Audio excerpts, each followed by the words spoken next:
Hi, I'm Shirley Solis, author of Not Just Tacos, a journey into the world of authentic Latin American cuisine. Make sure to look us up at notjusttacos.com. Today we're going to be preparing a turkey Latino style, so you'll make sure that you'll have all of the great flavors that Latinos enjoy in their regular seasoning, but you'll be able to enjoy that in this turkey. So especially for these holiday seasons, you want to make sure that you look this up and that you share with their friends, because you know how turkey usually has this tasteless sort of flavor? Well, with the spices that we're going to be using today, you'll be able to enjoy the best that you can. So we have Mia and Isabella that are going to help me put this together. All right, so the very first thing that I've done is I've done some prep work already in order to get started. I've already washed the turkey, I put it in a broiler pan, and I've put it inside a bag especially made for turkeys. You can find these bags in the grocery store. They come like 2 per box, and they're really great because it helps the turkey stay very, very juicy. I've also squeezed out about 1.5 cups worth of lime juice, and I've pressed into it about 8 cloves of fresh garlic. All right, so that's already set here. I also have 4 tablespoons of garlic powder, 2 tablespoons of onion, 2 tablespoons of cumin powder, and I have 5 tablespoons of salt and 1.5 tablespoons of black pepper. Mia usually helps me with the ground pepper because I like to buy the whole peppercorn, and then we press it, and we just find that it gives much better flavor to the food when we do that, when it's freshly pressed. So what we start to do is with the turkey, we're going to be making holes inside of the turkey. Like, we're going to just make holes inside it so that the juices and the salt that we're going to be putting on it will be able to get inside the meat.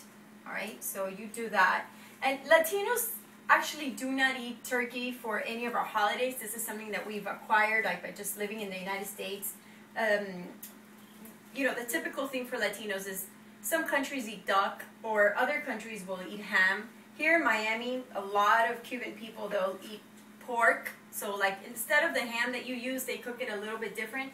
But the recipe I'm going to give you for this turkey is kind of how we prepare all of our meat, especially pork. So we're substituting the pork for the turkey this time, and making sure that we season it all. So anyway, now I've made holes everywhere, and Isabella loves to eat the leg. She loves to eat big whole leg, right, Isabella? No? Yes? No? Okay, well, she doesn't maybe know what I'm talking about, but she does like to eat the leg. All right, the next thing I do is I grab my powders and I put them in to the lime juice. Mia, would you grab me a spoon, please? You're gonna figure 5 tablespoons of salt. This is a 13 to 14 pound turkey. I actually have to season 2 turkeys. So because I'm doing 2 turkeys, these recipes are for, thank you, these recipes are for about these ingredients are for a 20 to 25 pound turkey. So do not use what I just told you for just one small turkey that's about 13 pounds. Use it to double it up for like a 20, 25 pound piece turkey, okay? So I've put all of my powders, right, Isabella? Put all of our powders into here. And these young girls always help me with the cooking. They help me with washing dishes and getting everything cleaned up. Right, girls? Yeah, even Isabella. She's only 3, but she loves to do that. She loves to help wash dishes. Okay, so then we're going to make a paste. All right? We're going to mix all of this in. And after doing that, I'm going to have to put in my hand and just begin to blend in. I want it to be very... Here it's more liquidy, and that's fine. I mean, but I'm going to use it sort of like a liquidy paste on the turkey. So I'm going to bring it in and just begin to put it in. And as you see, when you put it on the turkey, it just comes in rather nicely. So we're going to use the bag to really keep things pretty neat here. All right. And I can use up to half of this for this particular turkey. So I'm just going to put this in here so that the bottom, I'm going to turn the turkey as well. I'm going to put some inside, like inside the cavity, and then just turn the turkey inside so that the cavity, like the meat on the inside, can get all of the juices. Again, I'm using the bag to keep things kind of neat and to keep all of the juices in. Actually, I didn't make any holes at the bottom, so I'm going to make some holes in the bottom here.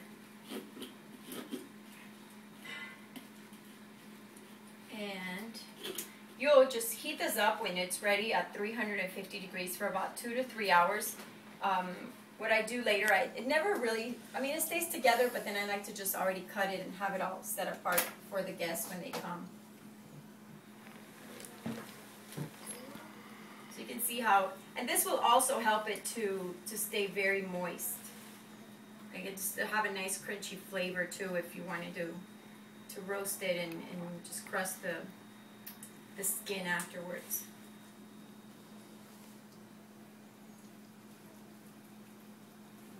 And you know, with Latinos, if we have typically, you can marinate things from like 2 to 3 days before. So that works. Alright, so we're going to flip this again. Alright, and you can see this is pretty much, I think I can use a little bit more just on the top. You can see how it's gotten even thicker from the moment that I did it initially. Alright, so now that it's done, I'm just going to seal my bag. Put about 3 to 4 holes inside the bag so that the bag doesn't blow up on us. Right? You just seal it with a twisty tie that it comes with, and then you just put it in the oven for about 2 to 3 hours, and you'll be able to enjoy the most delicious turkey recipe for this holiday season. Thank you so much for joining us, and we wish you the best. Have a great day. Bye.